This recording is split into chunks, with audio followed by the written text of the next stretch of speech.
good match for them. Yeah. Feel good match, kumbaga. Let's see. Game number 1 here into the draft. Blacklist ang mangunguna sa sagot ang Impunity. Let's see. Coach Bonchan versus Coach North King. Siya pa rin ba ang hari pagkatapos ng laban na ito? Selena taken out by Blacklist. Nanood si Bonchan. Nanood ka rin. Senpai, easy ka lang dyan. As well as the Jawhead. Habang sa Impunity naman, tinanggalan nila ng, tama ba to Midnight?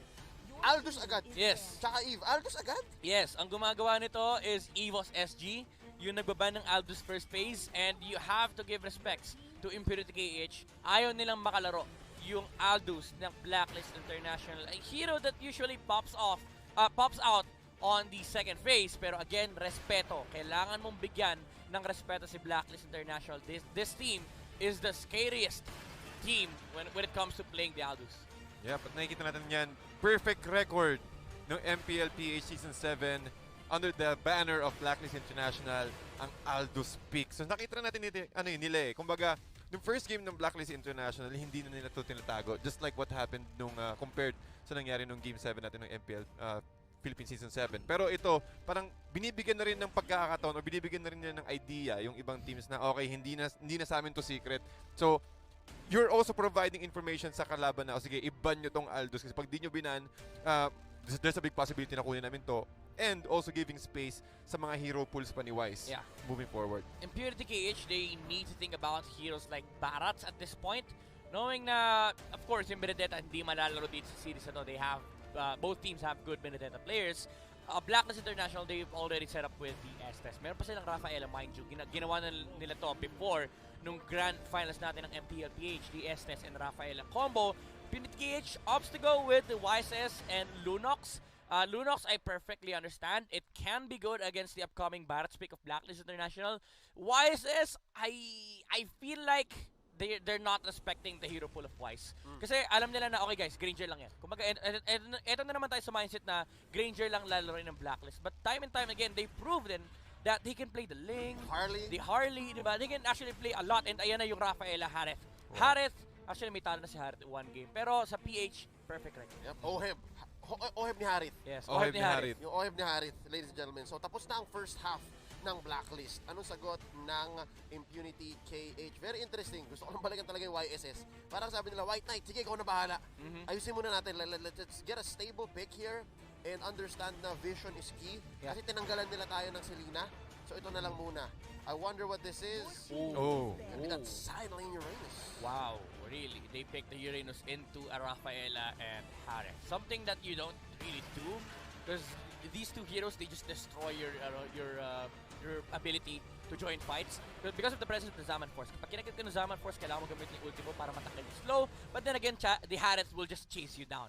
And at the same time, the Rafaela will just provide the sustainability and the mobility to move away from the Uranus and the punish as well. Kasi parang ano yan eh, double-edged sword si Rafaela. Kapag tinatakbuhan mo siya, sobrang aggressive niya. Kapag ikaw yung naghahabol, ang hirap niyang habulin kasi Rafaela siya eh. Pati hindi sumasagot itong pick na Uranus sa side ng Blacklist International kung sakaling ipo-pull off pa rin naman nila yung 5-man group up playstyle nila. Since tingin ko alam na rin naman ng Impunity KH, so since Estes and Rafaela, so it's all about Ube. Tingin ko magiging, yes, laning phase, magiging okay siya. There's a big possibility for Impunity KH to lead the early game kung sakaling hindi mag-hyper-aggressive ang Blacklist International. But knowing Blacklist International, Power Spike level 4, they're already gonna go ahead and group up or rather go for pick-offs. Yeah, and medyo delikado. Parang first phase pa lang, linabas mo na yung dead lane. Sa meta na to, it's not as effective, I gotta say. Like, in early MPL Season 7, maybe, first pick pa si Uranus. Pero ngayon, delikado niya. Delikado. Well, it's actually fine if you're intending to flex the Uranus. But they didn't. Problem is, you're already facing a Harith, so the golden matchup is not gonna exist. And dun na lumabas yung factor na, okay guys, explain yung Uranus. There's no other option for Blacklist International. Now, Impunity KH, they opted to ban out the Granger. It's a wise choice. No pun intended, it's a wise choice. You start removing the hero pool of Wise. Next problem that they need to face, the Pakito of Edward. Pakito Barats, those heroes along the lines of group up just completely destroy the side of Impunity KH. Now the link is open for Blacklist International. And hindi imposibleng mag-link to. Yeah. And again, Impunity KH, they're not gonna steal the link. There's no way. Wala na. They leave it open here. So, again, I'd like to think that they respect Wise. Pero mukhang na-blindside sila. Yeah, kasi pwedeng actually mas maganda nga na pinag-regional yung Blacklist. Kasi ang pwede mong gawin is you pick up the Barats now for Impunity KH, then Blacklist plays Granger Lapo. Then you get probably Kufra. Yeah. Diba? Yeah. Actually, wala pang tank ang Impunity KH. Now we're gonna get it in the form of a tank show. Okay. So talagang nilabas na agad ng Impunity KH yung mga side laners nila and also a possible tank. Pero ang Blacklist International sobrang flexible pa rin. At ito na nga, nilabas na nga nila Oh, wow! ang Ito yung nakalimutan Pakito nila. plus the Bruno ni Wise. Norb in Norb. the house. At goal! Goal! Isipin mo, tol hindi makakatakas yung mga kalaban dito. Again, with the movement speed plus the domain of the Moon God ni Estes. So, ang lakas ng pick of capability ng Blacklist International. Especially this is a core Bruno. So, we are expecting a lot of volley shots na talagang pumuputok. So, maganda rin yung counter na yun up against Uranus. Ang Uranus kasi maganda siya, yung healing niya, it's the, healing per second Pero up against a burst hero, and also adding na merong magic damage yung Blacklist International on the hands of Oheb, it will be a big risk. So kailangan bumabad muna ni Uranus dito sa side ng Impunity KH before going on fights. Very all-in ang solution dito. Interesting, no? Na parang Impunity KH sana yung nagdi-dictate kasi nga meron silang first 2 picks. Pero dahil dito sa naging last pick ng Blacklist, parang sila naman mag-iisip, okay, so paano natin sasagutin yung Bruno? Yeah. Now what? What now? Ang posibleng pwedeng isagot dito ng Impunity Cage kung bakit din Carmilla yung ginamit nila kasi yung shared damage na pwedeng ibigay, they can provide a lot of magical damage again with the chaos assaults. So tingin ko yun yung magiging sagot nila para mahuli. Pero kung titimplahin ko yung magiging scenario, madaling makakaalis Maraming sustainability yung Blacklist International. Again, you're up against the Estes and Rafaela, which provides a lot of sustainability for the main core hero. So I'll go in favor of Blacklist International here, especially early. Wala ka bias. Wala mga bias, guys. Draft lang. If you switch this up, I will still favor the lineup that has the Bruno. Yeah, as simple as just look at the level 4 of level 4s of Impunity H. How do you defend against Harith and a Bruno alongside an Estes Rafaela against the Uranus? Kasi probably ang gagawin ng Blacklist dito is pagdating ni Wise ng level 4 or level 5, they go to the lane of Uranus, then they push down that lane. Or they go to the lane of Oheb para hindi umalis si Oheb ng kanyang lane. By the way, this is a gold lane show. Ang daling bugbugin yan, ang daling i-dive niyan sa tower, especially if you have a Rafaela and an Estes. And yeah, because of this switch up, because of that last pick, Carmilla, mas lalong humirap yata yung buhay ng Impunity KH. It would have been more sound for me personally if you're gonna try to pick off the Bruno with a Cho all in. I don't doubt na kaya naman yata yon ni TY. But right now, nako, medyo pedal to the metal ang galawan ng Blacklist International. Game number 1, pasok na tayo. A relatively quiet first minute. Yeah, I like what Essen did yung level 1 niya. Instead of investing onto the minion wave, kasi kaya naman ni Bruno tsaka ni Estes yan. Hindi naman sila nagmamadali clear yung lane. He just went straight towards the orange buff. Ginuro niya lang si White. Early knockout! I mean, that's Edward. Nasurpresa, tol. Happy New Year! Na Happy New Year. Napaputok, tol. Happy New Year, everybody! It's a classic matchup, Pakito versus Uranus. Naturally, The Uranus does nothing right now. What? Sorry? The Uranus does nothing right Yeah, now. if you have 2 good players, if you give them Pakito Uranus, the Pakito would just be on an advantage. But problem is nalugi sa XP si Boom. So talaga na maximize na Edward yung advantage niya at that point. And ito yung dito papasok yung tanong anong silbi ng Carmilla sa early game? Exactly. Parang napasama pa nga yata si Boom nung bumisita si TY. Yeah.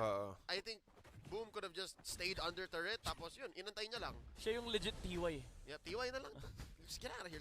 Sabi ni Edward TY. Yeah, let me deal with this, right? So, naghahanap sa baba si Boom ng room, and in mid, si Senpai di naman makasagot. Sobrang, wala, mana lang puhunan ng dalawan to Si Eson at si B. Yeah. Right now, wait lang. Si Edward, isa pa! TY, saan pupunta? Naghahanap ng isa. Cyclone Eye, right through the wall. And there's an early turtle. White Knight, gonna go down. Nasipaan ng isa. There's a goal. YSS falls.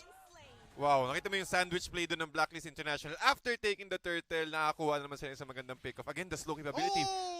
Oh, Venus! still alive! What? 1 HP and a dream. Sapat na para makapag-counter go. Ang Blacklist International. Humahabol sila dito. OP, Shunpo, way out.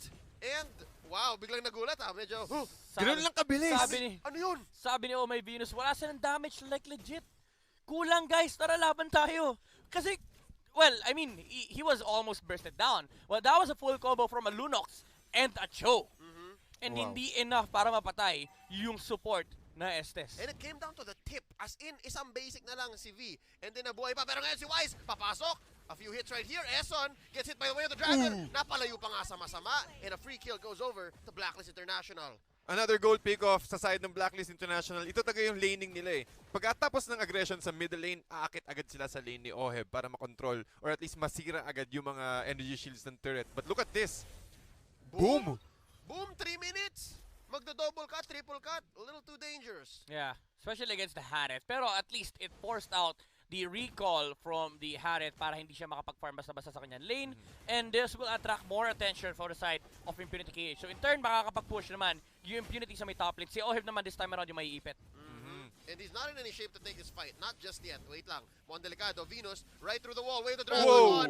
Purify under the Zaman Force. They're gonna lose the turret, pero at least walang namatay. Yeah, safety. Nakikita rin kasi na yung risk ng ano eh, sa side ng Impunity KH. Kapag nakapag-farm si Senpai, dun manggagaling yung main damage dealer ng Impunity KH when it comes to early to mid.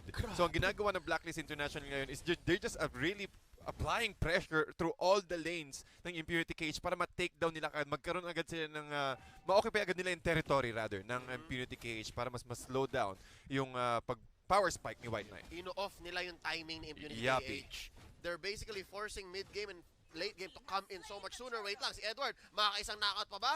Hindi na. Pero tinan mo, si Venus nag-drop ng domain dito para mahirapan si White Knight. Still gonna get his purple, but only just so much. Up pa rin ng mga 1-5, 2k gold ang Blacklist.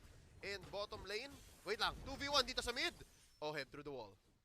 Oheb through the wall at nakikita talaga natin, mahirap hulihin ng mga members ng Blacklist International. At kung sakali makahuli ka, siguraduhin mo na wala si Umay Venus at wala si Eson kasi ang bilis lang din ng pag-regen ng HP. So, again, capitalizing on their strengths, Blacklist International, ubos ka agad yung Tier 1 turret just at the nick of time na tumama tayo sa 5-minute mark. Wala ng energy shields. So, mas mabilis na lang makakuha ng turrets dito. Si Wise, again, the volley shot, ang bilis tumunaw ng turrets niyan. Especially kapag lahat ng mga Tier 1 turrets, kapag hindi siya nakokontrol. So, Blacklist International, they're currently on the lead right now, kundi lang sa points, but when it comes to territory and also when it comes to momentum. Yep. Pretty good decision making here by Blacklist International. Binibigay na kay Oheb yung purple para makahabol siya kasi binugbog yung lane niya eh. Yeah. So this allows them to breathe a little more so that they all scale up at the same time. Again, Ube, ultimate bonding experience. Wait lang, Zaman Force dito, Senpai, papatulan ni Oheb. Oh! Nagbaback out na, members ng Impunity KH. Get out of here, off camera, kill by Eson onto Boom! And right now, tuloy ang laban. TY goes down, Senpai, Order of Brilliance. Kala ko mamamatay na siya. Opa, Opay, Opa, Opi. Goes out. Ang dami ah. Tinawag mo lahat ah. Mula Korea hanggang Pilipinas. Lahat eh. Medyo tumigil yata sa isang bansa pero Teka, si Bates dumating. nakaisa pa. Joke lang. Off si Bates again. Ang galing eh, close eh. I could have sworn, man. They were gonna go for it. They're gonna take this mid lane turret. And right now, Zaman Force committed. Apat de depensa dito. Si Boom off cam. Wow. I don't even know how Boom fell. Gusto ko lang sabihin, yung OPA at saka OP pasok eh. Yung isa censored eh. Hindi. Pinagsama ko lang. Kasi ang galing nung ginawa niya. Yung isa nasa CyberX eh. Hindi. Iwan niyo na yan. Game na. Isa pa oh. Oh, OP. One more oh, time. oh, Edward. oh. Combo kill. White Knight. Ganda ng attempt ay, sinubukan pa niyang pahabulin yung shields para ma-survive niya yung turret hit from the, well, the turret, syempre turret hit nga. Pero yun nga, Impunity KH, actually nagiging maganda yung sagot ni Impunity KH. Instead of actually reacting to Blacklist International, ang ginagawa nila is they put 3 heroes on a lane para mapigilan yung push ni Blacklist International and they place the YSS alongside the Cho. Kasi ito yung hero na pwede nilang gamitin to attract attention away from Blacklist International. Yung Cho kasi hindi pa nila kaya yan at this point. Oh. T-Wise, saan pupunta? Wise comes in with the dash. Senpai ang susunod. Senpai, Yamete, Uy! pero may comeback. White Knight takes down Wise, a shutdown. And just like that, masaya na ang Impunity KH. I think tama itong ginagawa nila. Parang kung may mag-overextend, kunin nyo. Pero si OP, papabagsakin ni Oheb. And I think may bagong threat si Oheb na yata. Yeah. Ang dapat bantayan ng Impunity. Yep, nakikita natin yan before, since ng MPLPH, kapag nasa shutdown, kapag medyo bumabagal yung transition ni Wise, laging si Oheb yung nag-step up. Nakikita natin siya mga plays. So, tingin ko, napakaganda rin talaga ng double support strategy ng Blacklist International because you have the option to give each core heroes a support na pwedeng umalalay kapag meron tutumbang isa. So nakikita natin dito sa movement ng Blacklist International, talagang na-occupy na nila. Sila mismo yung gumagawa ng mga plays at nagre-react yung Impunity KH. Which is kayo dapat yung gumagawa ng plays if you're up against Blacklist And I International. think they're gonna make this work. Right here, meron silang attempt. Ang lambot. Lima to Uy. Lima to. Oh, wow! Papasok. Nice catch by Obi onto Wise. Taking him down. Oh, may Venus na raw susunod. Oh no, it's a disaster! Ison! Uncle Ison, 1 HP left. Naghahanap dito ng combo. Oheb, Zaman Force. Pero Oh my wipe out! goodness! Hindi rin enough yung damage yung diet penalization, but tingin ko narinig yata tayo ng Impunity KH. Sila ang gumagawa ng play ngayon, and they're able to choke out or they're able to corner Blacklist International on that small space na talagang lahat ng Ionic Edge dito ni Boom sapul na sapul sa lahat ng Lahat sila members. may marks. Lahat Yeah. sila may marks, and Blacklist International had a very difficult time disengaging kasi nahuli agad yung mga supports ng Blacklist. Yeah, and dito na nagme-make sense yung Carmilla pick to. Kasi again, ang hiling magdikit-dikit ni Blacklist International. So that's the idea of Impunity KH. Pwede nating labanan ng 5v5 kasi yung spill damage, mahahati yan along the players of Blacklist International. Pero that fight was actually, it became good because OP was able to find a TikTok play onto Wise. TikTok play. Wave the Dragon, the perfect target. Ngayon, turtle secured here by Wise. They take down TY. Easy pick-off. Now, flicker in by Edward. Si Boom ang kanilang target. That's going to be the wards put in, but it's not enough. Oheb slays Uranus. Ayun na, sabi nila, okay, wala na yung TikTok guys. Cool down yan, 120 seconds, let's go. Pero, si OP, Si OP talaga ito talaga si pangarap. May hardest pangarap. working man in Cambodia. Ang daming hardest working man. Lahat na lang ng bansa may ganitong player. walang sinasan to. Hero, turret, lahat. Sino to, Senpai? Senpai. Ay, Pero makita mo yan, bilis talagang bumasag ng Blacklist International. Bawat pick-off, merong agad sagot na turret, na another objective. Kaya napapwersa yung Impunity KH na na lumabas sa base nila eh. Kaya ang ginagawang trabaho na nandito ni Obi, tamang trabaho lang, tamang panggulo lang. Sakit! Tamang trabaho, yun yung trabaho niya. Now, Boom, down to what? A third of his health, ang bilis. So medyo bumubuo na, gumaganda na. I think the next time we see Wise's items, doon natin makikita kung ano talagang progress niya. Yeah, and ang problem na kasi ni Boom dito, instead of going for the Brute Force Breastplate, he went for the Enchanted Talisman. And I think Dominance Ice, yung next item niya rito, it's gonna help the Carmilla para pag nagdikit-dikit yung Blacklist International. Ang trabaho ni Boom ay pumunta sa gitna, tapos mag-boom. Medyo masama yung joke na naisip ko. Shoutout kay Jiro, Hinomad Pineda. Pero yeah, yun yung gusto niya mangyari. This exact fight. Oh! Replica niyan. Dikit-dikit sila. It's gonna help the Carmilla for the spill damage. Perfect. With the teamfight presence of Impunity KH. Dagdag pa natin dyan yung presence din ni Senpai on the Lunox. This is looking rosy. Perfect execution by Impunity KH. And I think tama rin yung placement ng laban nila. May pader, so hindi makahil si Eson tsaka si Omay Venus. Yeah. So I guess that was their first big win in this matchup. Maybe save also for one more TikTok play by OP kanina kung saan pa ako medyo nag-stumble sa aking mga words. But right now, back into form here. We give the early game to Blacklist, mid-game somewhat Impunity KH, now coming up to Lord times 2. 1, lalabas si Lord. Feeling ko back to form ang Blacklist eh. Parang kanila ulit yung mapa. Yeah, ito yung talagang box. Dito magaling si Blacklist International yung mag-establish yung box. They really are good in terms of protecting Wise whenever they try and take objectives. Lalo na yung ginagawa ni Eson tsaka ni Omay Venus. Kaya nilang gawin to na silang dalawa lang. Kasi usually si Edward talaga nasa kabilang side ng mapa. Talagang siya yung gumagawa ng mga split post Oh, protection. boom! 3 hits! Napa-boom dito ni Y. Summon Force in by Oheb. There's your brilliance. Medyo Ruby DD play yun. TY falls. Grabe! And right now, punished si Senpai. Hindi siya Senpai DD. Ngayon, nag-isa na lang dito si Hop. 3 hits lahat! Maniac! Si Wise! Ibigay nyo na! Guys! Wala. Ibigay nyo na yung Ayaw. Savage! Ayaw ibigay! Ayaw lumapit ni White Knight! White Knight naman. Guys! Lahat ng heroes 3 hits! Walang hindi lumagpas! Paano malalabanan to? Easiest 1, 2, 3 para kay Wise. OMG. They take the Lord, no contest. Si White Knight sabi niya, guys, out na ako. Out na ako. Out na, ayaw. Para Huwag ayaw. natin ibigay yung Savage. Para Okay na silang yan, sumakay Maniac. sa jeep.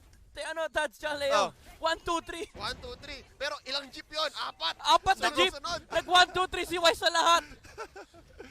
Sakto kakakuha pa ng BOD dito ni Wise. So, Perfect. lalo Tama mas Epic Roar na ba? makate. I didn't see the item. BOD pa lang, Ligo. BOD pa lang. So it's in this form that you see yung timing. Di ba? Kasi alam nilang 3,000? una dapat 3,000? si Oheb.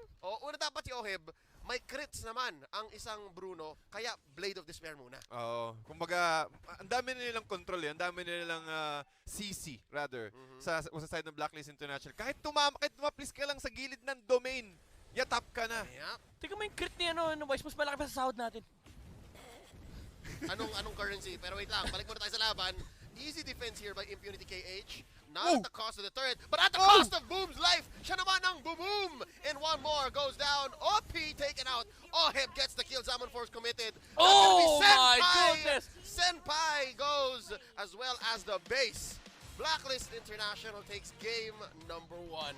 Ayaw patantanan na gusto mo maglaro. Okay, lesson. Easy lang. Uy. Yan. Parang wala Sabi ni Wise, pero wala lang magpas ng 3 hits. Pira mo na. Nice G. Nice G. Si Eson, yung taga-motivate ng mga